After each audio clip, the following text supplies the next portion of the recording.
샬롬, 하나님과 동행하는 새벽기도회 달라스 임마누엘 교회 권성철 목사입니다. 오늘도 하나님과 동행하며 풍성함을 누리시는 저와 여러분 되시길 주님의 이름으로 축복합니다. 오늘 말씀은 에스겔서 12장 21절에서 25절까지의 말씀입니다. 여호와의 말씀이 또 내게 임하여 이르시되 인자야 이스라엘 땅에서 이르기를 날이 더디고 모든 묵시가 사라지리라 하는 너희의 이 속담이 어찌 됨이냐.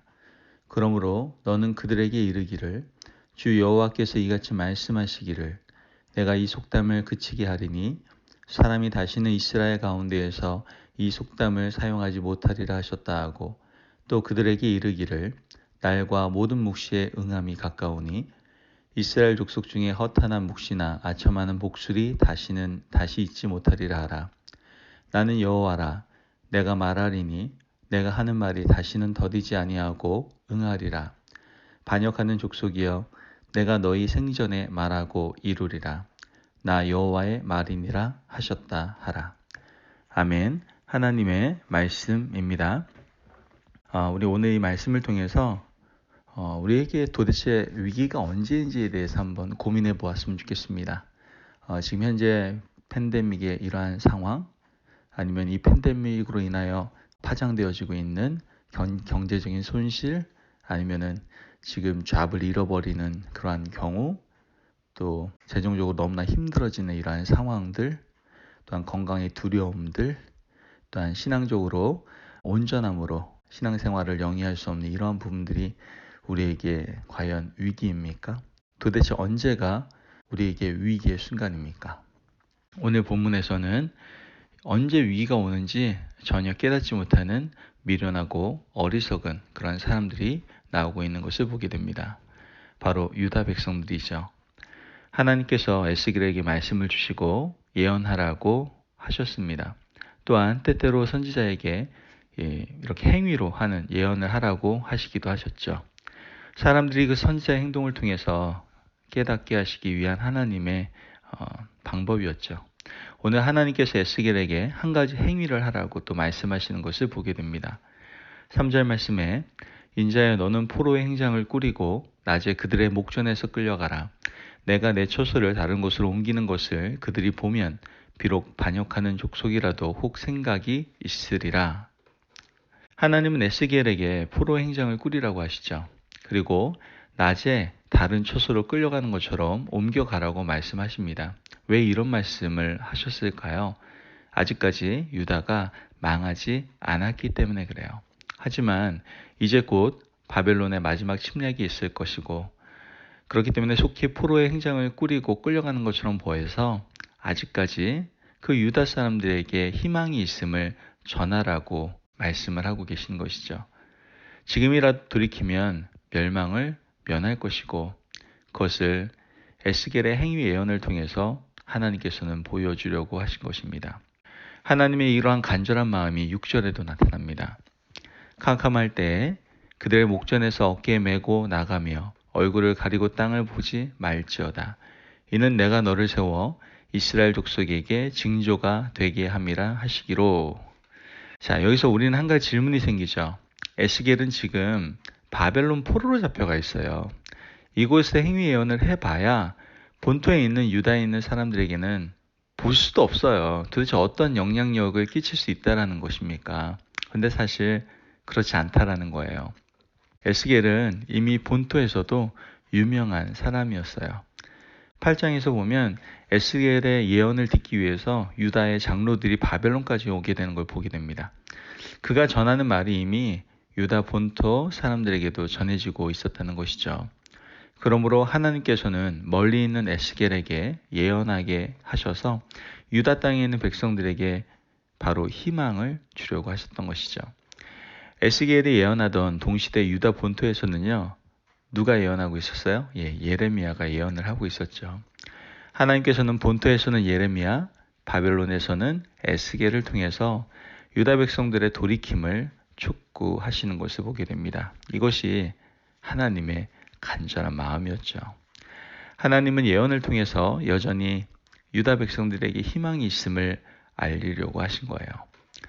18절 19절 말씀을 보면 인자야 너는 떨면서 내 음식을 먹고 놀라고 근심하면서 내 물을 마시며 이 땅의 백성에게 말하되 주 여호와께서 예루살렘 주민과 이스라엘 땅에 대하여 이르시기를 그들이 근심하면서 그 음식을 먹으며 놀라면서 그 물을 마실 것은 이 땅 모든 주민의 포악으로 말미암아 땅에 가득한 것이 황폐하게 됨이라 라고 말합니다. 하나님께서는 에스겔에게 또 한 가지 행위를 주문하시는 걸 보게 되는데요. 떨면서 음식을 먹고 놀라고 근심하면서 물을 마시라고 하시죠. 이것은 포로로 잡혀가는 그러한 사람들의 근심과 불안을 나타내라고 하신 것이죠. 포로로 잡혀가는 사람들은 얼마나 두렵고 떨리겠습니까? 그들이 놀라면서 음식을 먹고 근심하면서 물을 마실 만큼 그런 임박한 환란이 눈앞에 왔다는 것이죠. 이것을 직접 보이시면서 지금 심판이 눈앞에 있으니까 지금이라도 돌이키라는 교훈을 주신 거예요. 이것이 바로 하나님의 긍휼하심이고 우리에게 보여주시는 사랑입니다. 하나님은 심판이 바로 내일이라 하더라도 마지막 순간까지 끝까지 참고 기다리시는 분이 바로 우리 아버지 하나님이십니다. 그런데 하나님의 사랑과 기다림에 대해서 유다 백성들은 과연 어떻게 반응을 하고 있습니까? 22절 말씀을 보니까 인자야 이스라엘 땅에서 이르기를 날이 더디고 모든 묵시가 사라지리라 하는 너희의 이 속담이 어찌 됨이냐 이렇게 말합니다. 그 날이 더디고 모든 묵시가 사라질 것이라고 말씀을 하죠. 이 말이 마치 속담처럼 내려오는 말로 생각하고 있었던 거예요. 선지자들이 이렇게 말하고 외친다 하더라도 우리는 문제없을 거야. 이 땅은 망하지 않을 거야. 우리에게는 고난이나 환란이 결코 닥치지 않을 것이다 라고 말하고 생각했다는 것이죠. 그냥 믿고 싶은 대로 믿고 생각하고 싶은 대로 생각하고 있는 미련하고 어리석은 유다 백성들의 모습을 우리는 보게 되는 겁니다. 왜 그랬을까요? 이 유다 백성들은요. 이사야 시절부터 예레미야와 에스겔이 예언하는 시절까지 수많은 선지자들의 말씀을 들었지만 아직까지 망하지 않았거든요. 많은 선지자가 말해도 망하지 않았는데 뭐 문제가 있겠냐라고 생각한 것이죠. 또 한 가지 이유는 거짓 선지자들 때문에 그래요. 거짓 선지자들은 평화를 외칩니다. 걱정할 것 없고 이성은 결코 망하지 않을 것이라고 외치잖아요. 거짓 선지자들은 자기들의 유익을 위해서 하나님의 뜻을 팔아치워버렸죠. 또한 세 번째로는 이 유다 백성들이 이렇게 생각하는 이유는 바로 믿는 구석이 있었기 때문에 그래요. 그 믿는 구석이 뭐예요? 바로 강력한 나라였던 이집트였습니다. 바벨론이 강대국이기는 하지만 이집트가 우리나라를 구해줄 것이라고 생각했던 것이죠. 인근에 있는 이집트가 원군을 보내줄 것이라고 자신만만하고 있었던 거예요. 이들의 그러한 생각들은 다 문제가 있었던 것이죠.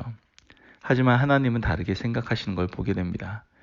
23절 말씀을 보면 그러므로 너는 그들에게 이르기를 주 여호와께서 이같이 말씀하시기를 내가 이 속담을 그치게 하리니 사람이 다시는 이스라엘 가운데서 이 속담을 사용하지 못하리라 하셨다 하고 또 그들에게 이르기를 날과 모든 묵시의 응함이 가까우니 이렇게 말합니다. 하나님께서는 다시는 이 속담을 사용하지 못할 것이라고 말씀하시죠. 이제 유다 백성들은 여태까지 이집트를 믿었지만 누구를 믿지 않았어요? 하나님을 믿지 않았던 거예요. 거짓 선지자들의 말은 끝까지 믿었지만 결코 하나님께 묻지는 않았습니다. 이것이 문제였다라는 거예요. 여러분, 위기가 언제 옵니까? 하나님의 말씀과 다르게 행동할 때부터가 위기다라는 것을 성경은 우리에게 보여주고 있는 거예요. 하나님께서 우상 숭배하지 말라고 했는데 유다 백성들은 우상 숭배를 했습니다. 거기서부터 불행이 시작된 거예요. 하나님께서 이집트를 믿지 말라고 했는데 그들은 이집트를 믿고 의지했습니다. 말씀대로 행하지 않으면 하나님의 심판이 그때부터 시작되는 것입니다. 돌이키지 않으면 하나님의 심판은 곧 시작되는 겁니다. 그 임박한 심판은 바로 여러분 오늘이 될 수도 있습니다. 우리는 어떻습니까?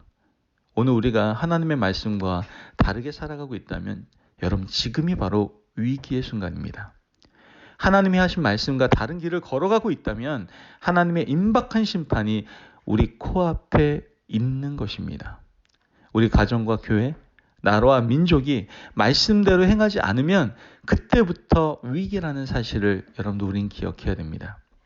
여러분 지금 팬데믹 상황입니다. 어려운 상황 맞습니다. 많은 사람이 위기라고 얘기합니다. 여태까지 자신이 살아오면서 이러한 위기의 순간은 여태까지 한 번도 경험하지 못했다라고 얘기들을 합니다.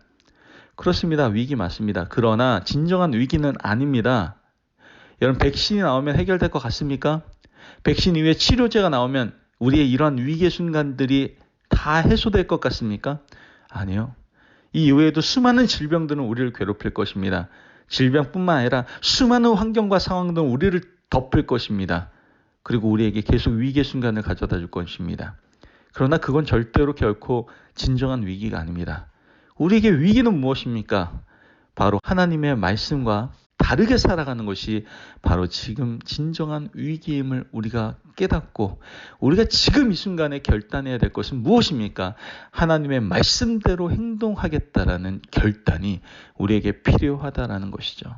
이 결단은 우리를 위기로 이끌지 않을 겁니다. 어떤 상황과 환경이 펼쳐지더라도 우리에게 더 이상 위기의 순간을 허락하지 않을 거예요. 여러분, 안전하고 평안한 삶을 위해서 말씀대로 살아가고 그 놀라운 은혜를 누리며 살아갈 수 있는 저와 여러분 되시기를 주님으로 축복합니다. 아멘. 여러분, 진짜 위기의 순간이 무엇인가를 다시 한번 되돌아보면서 지금 바로 오늘이 지금 이 순간이 나에게 위기의 순간은 아닌가라고 한번 스스로 돌아보며 다시 하나님께 회개함으로 하나님의 말씀 앞에 섬으로 그 말씀에 순종함으로 살아가기로 결단할 수 있는 저와 여러분 되시기를 축복합니다. 기도하겠습니다. 하나님 감사합니다. 오늘도 우리 귀한 말씀을 주셔서 우리에게 진짜 위기의 순간이 언제인지를 다시 한번 깨닫게 하시니 감사합니다. 우리의 지금 여러 가지 상황들이 우리를 두렵게 합니다. 이런 큰 위기는 세상에 없었다라고 얘기합니다. 아닙니다, 하나님. 우리에게 진정한 위기는 말씀과 다르게 살아가는 것이 위기임을 다시 한번 깨닫게 하시고 믿음의 사람들, 하나님의 사람들이 다시 말씀 앞으로 돌아오며 그 말씀 앞에 온전히 서며 그 말씀대로 살아갈 수 있는 하나님의 진정한 믿음의 사람들 될 수 있도록 주님이 역사하여 주옵소서. 감사함이 예수님의 이름으로 기도합니다. 아멘. 오늘도 하나님과 동행하며 풍성함을 누리시는 저와 여러분 되시기를 축복합니다. 여러분, 오늘도 말씀대로 살아감으로 그 위기를 기회로 만드실 수 있는 저와 여러분 되시기를 바랍니다. 말씀 안에서 승리하십시오.